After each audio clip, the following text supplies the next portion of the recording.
Bengaluru cafe विस्फोट मामले में एनआईए की मिली बड़ी सफलता। आप देख रहे हैं न्यूज़ लाइन कोलकाता।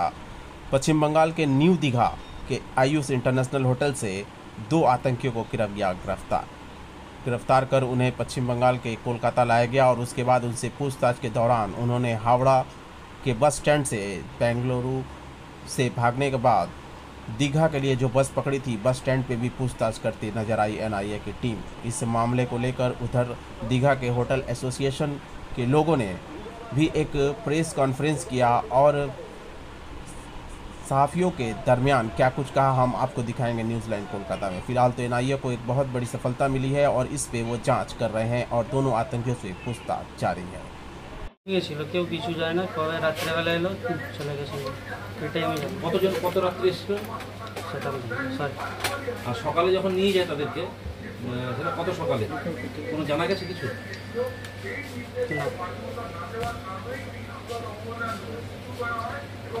রেজিস্টারটা যে নিয়ে গেছে সেটা কি রাত্রে নিয়ে গেছে না সকালে নিয়ে গেছে? সঙ্গে সঙ্গেই নিয়ে গেছে। মানে রাত্রেই? হ্যাঁ রাত্রে। পুরো হোটেলটা কি পুলিশ ঘিরে ফেলেছিল? জানি না, আমি ছিলাম না, আমি বলতে পারি। আপনাদের তো সিসিটিভি ফুটেজ আছে? সেটাও নিয়ে গেছে। সিসিটিভি হার্ড ড্রাইভ নিয়ে গেছে? হার্ড ড্রাইভ নিয়ে গেছে। কোন রুমে ছিল কিছু জানেন না? কোনো রুম লক করে দিয়ে গেছে কি? জানি না, বলতে পারি। খোঁজ নিয়ে কি জানা যাবে কোন রুমটা? একটু প্রাথমিক দেখানো যাবে না যে কোন রুমটা ছিল?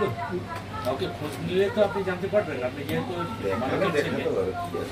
আপনার স্টাফদের জিজ্ঞেস করলে তো বুঝে যাবেন। স্টাফ এখন রেস্টে আছে, করা যাবে না কিছু, এখন কিছু করে না।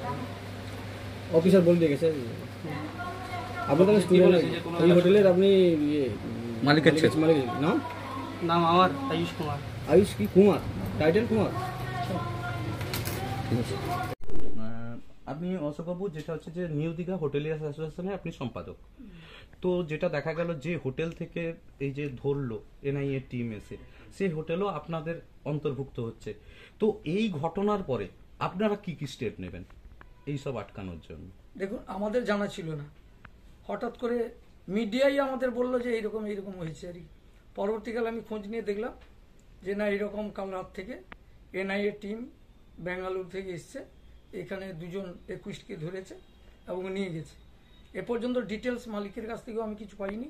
সকালবেলায় ফোনটা করেছিলাম, তিনি ধরেছিলেন। পরক্ষণে ফোনটা করেছিলাম, দুপুরেও করেছিলাম আরেকবার ট্রাই করে, ব্যাপার তার কাছ থেকে বোঝা যাবে।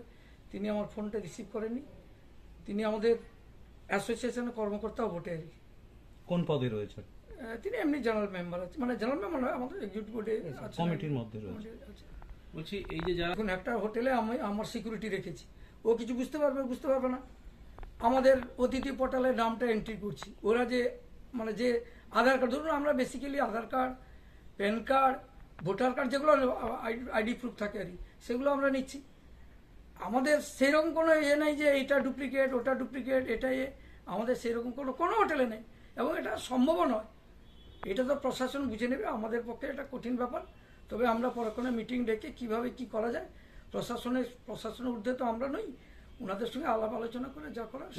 যেখানে ফিঙ্গার সঠিক তার আইডেন্টিফিকেশন করা যেতে পারতো, যদি এই সেই রকম ব্যবস্থা আমার কোনো ট্যুরিজম স্পটে হয়নি এখনো। আমরা তো দূর দূরান্তে যাই, আমি চেন্নাই যাই, হায়দ্রাবাদ যাই, ব্যাঙ্গালোর যাই, আমি বিভিন্ন আপনার ভেলোরে যাই, সেইরকম কোনো সিস্টেম নেই। আমাদের আধার কার্ডটা নেয়, এন্ট্রিটা একটা। আমাদের তো দীঘা এখন হচ্ছে যত 60 জন যদি আমার হোটেলে ঢোকে, 60 জনের আমার যে কোনো আইডি প্রুফ নিতে হবে, কিন্তু অন্যান্য স্টেটে নেই। আমরা ধরুন স্বামী স্ত্রী, আমার বাচ্চা 2টো গেছে, স্বামী স্ত্রী নিচ্ছে, আবার স্বামী নিয়ে কারো নিচ্ছে না, এইভাবে কোনো সিস্টেম নেই।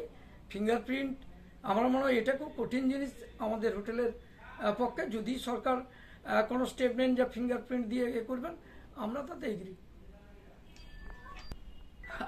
এখন একটা হলে আপনারা কিছু মনে করবেন না, মিডিয়া এত করে দীঘার সম্বন্ধে লেখে। ধরুন আমি একটা উদাহরণ যদি দিই, আমার দিন কয়েক আগে একটা গত বছর আর কি, আমাদের সিংবাবু, আমাদের বলতে পারবে, সিংবাবু অনেকদিন এখান থেকে ট্রান্সফার হয়ে গেছে। সেইটা দেখানো হচ্ছে যে সিংবাবু আমাদের অ্যানাউন্সমেন্ট করছেন যে দীঘায় প্রচণ্ড ঝড় হচ্ছে। আমরা বুঝে উঠতে পারছি না। আমি তখন সিংবাবুকে ফোন করি, আপনি কি দীঘায় আছেন নাকি, কোথায় ঝড় হচ্ছে? আর বলেন না, মিডিয়ারা করলে আমরা কি করবো?